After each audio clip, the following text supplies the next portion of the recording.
Welcome back to JPP Investments, and today we're going to be talking about my Bitcoin price target by 2030. So let's get right into it. Before we get into it, I'm going to give you guys a quick minute to guess down in the comments below as to what my price target is. But in this video, I'm going to go over 4 main reasons as to why my price target will be met in 8 years by 2030. So my price target is $1.5 million in 8 years. And I genuinely do believe this. So without any further ado, let's get right into it, because this is something I'm super excited about, and you're going to see many more topics and videos about Bitcoin to come. So let's get started.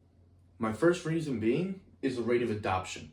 Now, I'm sure most people watching this video were probably born prior to the internet. That being said, most people really don't remember watching this video, really don't remember how fast the internet grew. But if you don't remember how fast it grew, this is in its prime. This means the internet was growing at 63% a year. That's how fast people were getting to adopt it, and it was growing around the world. Growing at 63 whopping percent a year. So with that being said, what is the crypto and blockchain rate of adoption? Well, this is why I'm so bullish on it.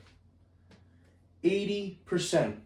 This is the fastest rate of adoption in human history to this day. The blockchain and crypto as a whole is growing faster than the internet ever did at its highest point. That right there is showing me that people are beginning to use it at such a high rate. So let's get on to my second point. My second point is that Bitcoin and the Bitcoin network is a decentralized protocol, meaning there is no one central unit or unity that controls Bitcoin. It's a group of anybody that wants to join the network. I'll explain later on a more in-depth video on how that works, but there's no Mark Zuckerberg or Jeff Bezos of Bitcoin. Bitcoin was founded by Satoshi Nakamoto. It could be a person, it could be a guy, it could be a girl, it could be a group. We have no idea who created it. But that means no government or no company can either buy out Bitcoin and control and rewrite the code, or just show up to the front door as a government and say, I want you to shut it down. Nope. That's one of the best parts and the most unique parts to Bitcoin, is that there's no one entity running Bitcoin. And if you, the viewer, want to watch and want to contribute to the Bitcoin network and be part of this decentralized platform, you can have a voice in Bitcoin. My third reason is El Salvador. Now, I wish I had this down into some kind of proof, because it was my biggest call that I've ever made, and I think it's going to come true. And I don't even have the proof to state it now, so I'm getting it down early as possible. A while back, I was with my friends, and I had told them, I said, watch, I said, this is how countries are going to begin to adopt Bitcoin. There's going to be a small country, most likely in South America, that's going to adopt Bitcoin. And what's going to happen then is other small countries, because they're nimble and they can do things quicker than big bureaucratic countries like the US or countries in the EU that have huge processes, will begin to adopt Bitcoin. You will see their countries begin to flourish, and bigger countries will begin to notice, and then those bigger countries will eventually follow suit. And man, oh man, do I wish I had that down somewhere in writing, because like 3 months later, El Salvador and the president, I don't even want to butcher his name because I have so much respect for him, came out and made made Bitcoin legal tender for El Salvador. Now, what makes it so unique is 50% of the population have crypto wallets already. 50% of the whole country has a Bitcoin wallet, has a crypto wallet. And it's only a matter of time, I'm stating it here now, it's only a matter of time until other countries begin to see the success that El Salvador is having, and they will follow suit. Those countries will make their citizens very wealthy, or at least help their current status, and bigger countries, such as the US, will begin to say, this is working out really well. Maybe we should begin to adopt it. The fourth and final point is the stock to flow model.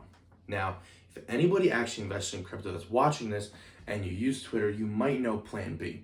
Well, anyway, he's a user on Twitter, but he modeled stock to flow with Bitcoin. Now, what is stock to flow? Stock to flow was used originally for gold and silver to model what's called the stock to flow. So it's how much is already in circulation. Right, here's how much we have relative to the rate of production, how much is being used. Right, so it's modeling scarcity. So if here's the curve, if this is how much we have, but we're creating a lot, right? Here's the chart. We're creating a lot, it's not going to be as valuable because you have a lot flooding the market. But if you don't have much flooding the market, there's only a little bit left, there's only a little bit coming in, this is all we have left, this is going to become a lot more valuable. And historically, the stock to flow model by Plan B has followed suit very well. You can see when it does begin to veer off of this middle point, it normally comes down to a correction back on track. So I think that too is a huge way, because with the scarcity with Bitcoin, how it's built into the code that there's only a certain amount to be certain amount to be mined of Bitcoin, that it only is right to have a stock to flow model used for Bitcoin. Now, eventually, Bitcoin will not be able to be mined anymore, so the mining rate actually kind of looks like this, right? So this is how much can be mined, and then the halving cycles, and then eventually comes out to nothing. So if this is all we have in total, and this is how much we're producing constantly, year after year, it's gonna not be as valuable because we're increasing the supply.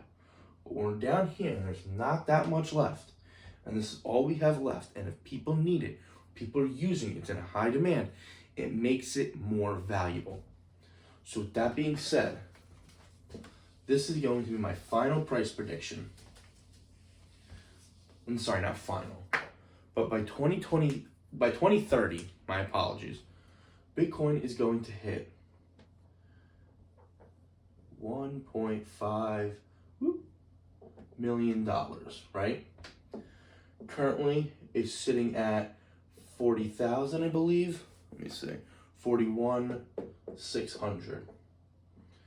Now, this gives it a 32 times return, or a 3,200% rate of return.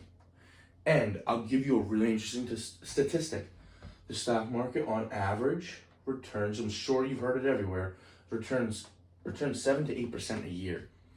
By Bitcoin, if you go off of this gives you a compounded annual growth compared to this of a 37.5% return year over year. Hey, look, there's your 7%, 7 to 8%, followed by 430% on top of that too. This is why I believe Bitcoin is a superior investment, but I also believe it's going to play a huge role in the way our world is shaped. I'm going to go more in depth on those kind of topics in other videos, but this is just me talking about where I see Bitcoin in 8 years. So in 8 years, I'm going to follow back on this video, and I'm going to see if I was right or wrong. So with that being said, please subscribe, like, share if you had any value in this, comment down below what you thought on the video, and have a good one.